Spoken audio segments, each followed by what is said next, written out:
In this video, you will hear from Dr. Joseph Volpicelli, leading naltrexone expert researcher and physician.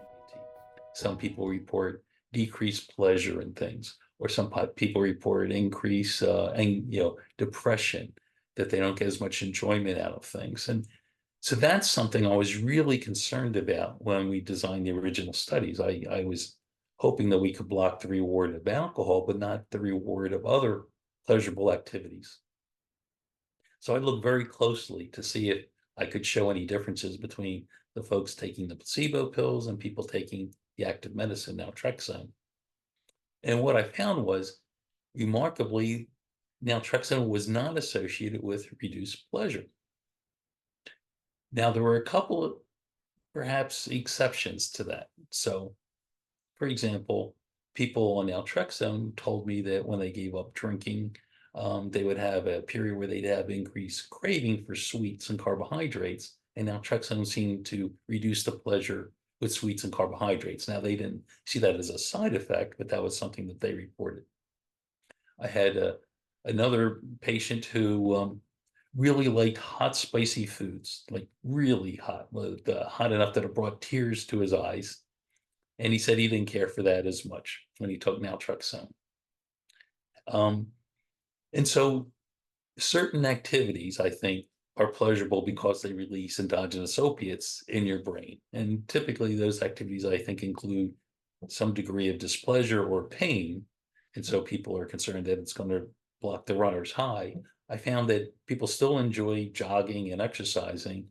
It may block the high associated with sort of ultra marathon running, the people who run so much that they have a closet full of sneakers. And I had one patient who was an ultra marathon runner, and he sprained his ankle and couldn't run. And he would go through, it looked like physical withdrawal, like he was withdrawing from opiates.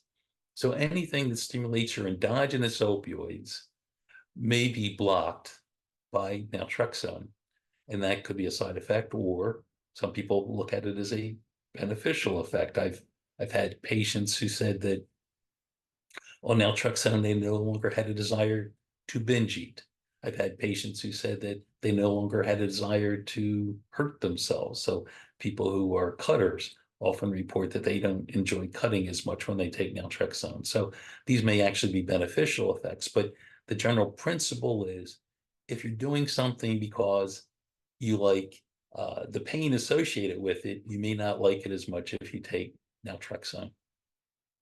I have to I have to point out, though, that if you're taking opiates for pain relief, then it is really dangerous to add naltrexone to that, because that's likely to bring on a rapid and severe withdrawal reaction.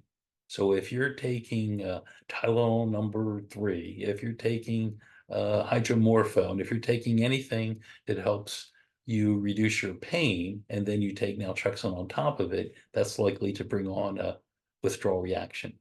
If you're using illicit opiates and you take naltrexone without detoxing first, that's likely to bring on a bad withdrawal reaction as well. Okay. And I did just want to clarify what you were talking about when you said the endogenous opioids and how naltrexone is working with that system. And I've heard you describe this before, where it may impact the pleasure someone feels from things that are actually like associated with pain. Like you said, the person eating really spicy food, like it's painful, but they also like the pleasure, or the ultra marathoner, it's painful, but it's pleasure. So just to understand that a bit more, because that may be a new concept to people where maybe they can't think about it in that way. So you're saying that if naltrexone has an impact on pleasure, it's probably the pleasure that is somewhat linked to pain. Is that correct? Yeah, that's it exactly. So that's the natural way to get your endogenous opioids to be activated, is generally pain. Uh, I remember one evening I was late for an appointment, and my office was across the street from my house. And so I was running across the field and I tripped, and I still saw the patient. My foot hurt a little bit. Then the next morning when I woke up, I had really terrible pain. And I went and got it checked, and it turned out my foot was broken. So the the stress of running, being late, breaking a bone stimulated my own endogenous opioids, I presume. And then as that wore off, that's when I felt the pain. And you hear this all the time in people playing sports or other activities that in the excitement of the moment, your body helps you to compensate for the pain that you feel by releasing endogenous opioids. And it's not until the next day that you really feel all the pain as the endogenous opiates begin to dissipate. And so it's possible now naltrexone can affect some of that. And I have to say that in general, social supports are really critically important for people in their recovery. I mean, that's one of the things that I think AA gets right. That that when people are have peer support or a coach or someone can help hold them accountable, but give them support when they begin to lose hope, that's very important, critically important in terms of people getting better from this disorder. And so I recommend, from the beginning, we recommended that if people go on naltrexone using the Sinclair method or daily naltrexone, or if they get a monthly injection of extended release naltrexone, that in addition to using the medicine faithfully, it's also important to have psychosocial support to help you get through the process.